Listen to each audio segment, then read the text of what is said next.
Assalamu alaikum Bolomi. Bonjour à tous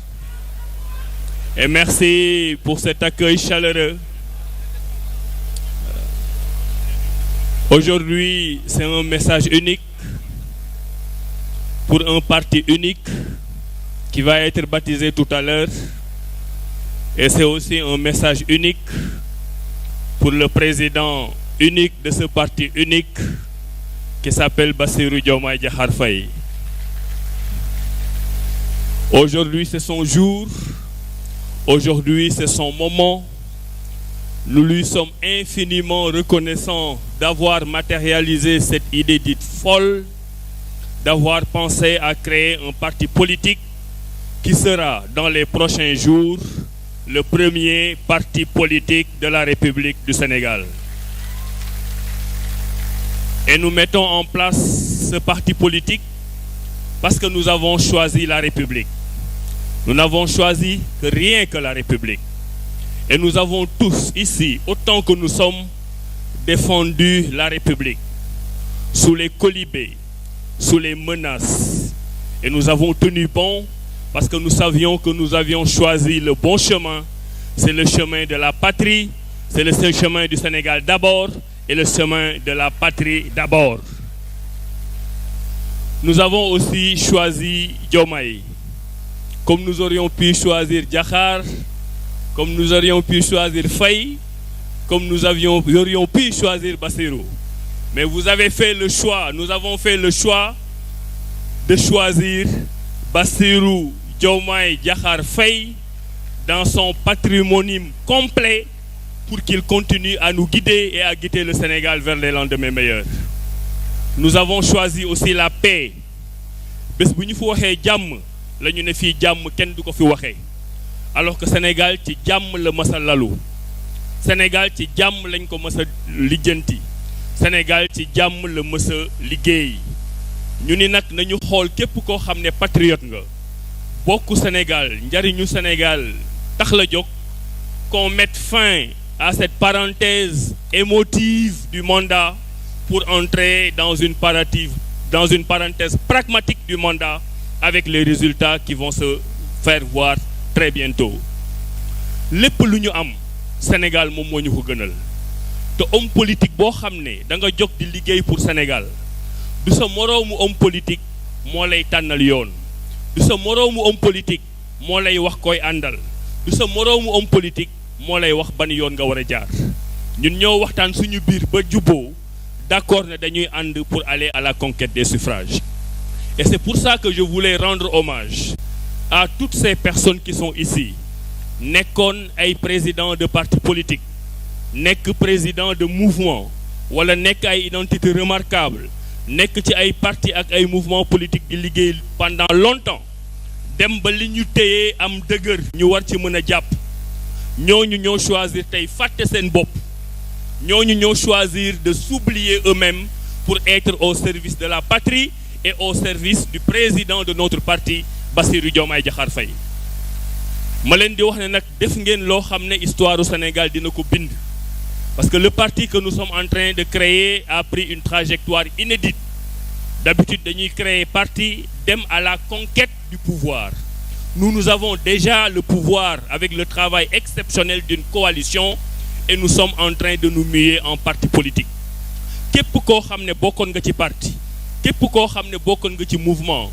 ñu ngi lay sargal di leen wax ne bés ni ki tey Awalé amatul bés ni ki tey Mimi 2024 amatul bés ni ki tey amul benn mouvement ak benn parti boo xam ne dafay am ci biir parti bi. C'est notre parti, c'est notre leader, c'est celui qu'on a choisi et Inch'Allah stratégie bi nga xam ne ci la ñu jëm stratégie bu yomb la. Premier élément de stratégie, gagner les élections locales haut la main. Tey nee nañu am nañ plus de 300 maires. L'objectif war na dem ci plus de 500 maires sur les 557 maires du Sénégal. Gagner les élections législatives bu ñu dissoudre assemblée wane ne mën nga am une majorité de plus de 130 députés. Dem nag ba ca mujj élection présidentielle gagner ko écraser ko fexe opposition exister mais opposition bi gis ci boppam ci parti bi gis boppam ci Bassirou Diomaye Faye pour ñu yóbbu ko un deuxième mandat. Donc képp koo xam ne da nga ciy choisir opposition tey wala aventure xamal ne tu en as au moins pour 8 ans 3 ans fii ak 2029 5 ans après 2029 avec le président de la République Bassirou Diomaye Diakhar Faye.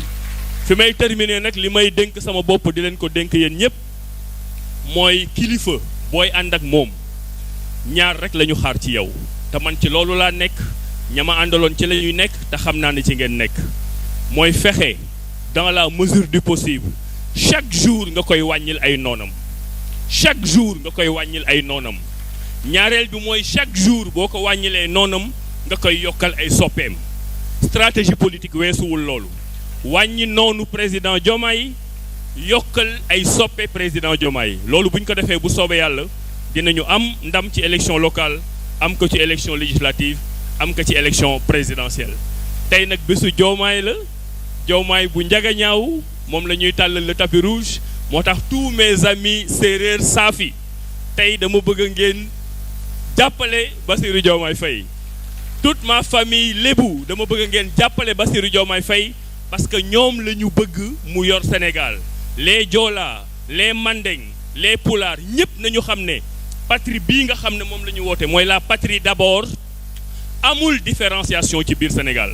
tey doomu njaga ñaaw la ëllëg nekkoon na doomu keneen suba dina nekk doomu leneen waaye tey ci doomu njaga ñaaw boobu la ñuy fës maa ngi leen di sant di leen gërëm wasalaam. Voilà, merci beaucoup monsieur le ministre Abdourahmane Diouf waaye nag di feddali sunu nuyoo rek ci ministre yi nga xam ne depuis ce matin ba léegi ñu ngi fii le ministre de la culture Alpha Thiam notre très cher ami merci monsieur le ministre Bakary Sarr ministre de la communication et porte-parole du gouvernement ñu ngi la nuyu bu baax a baax seen taxawaay rafet na waaye itam di nuyu sunu xarit Lamine Gane Lansana Gani Sakho ñu koy nuyu bu baax a baax itam waaye di rappeler ne fii am nañu fi lu tollook 340 maires et présidents de conseils départementaux ñu ngi ci salle bi fii ngeen tàccu seen bopp s'il vous plaît oui ñooñu ñëpp nekk sax ñu ne la madame la superviseure mooy seen yaay merci beaucoup loolu dafa neex dégg merci bien kon nag ñu continue toujours nous donnons la parole au ministre Aliou Dione monsieur le ministre vous avez la parole.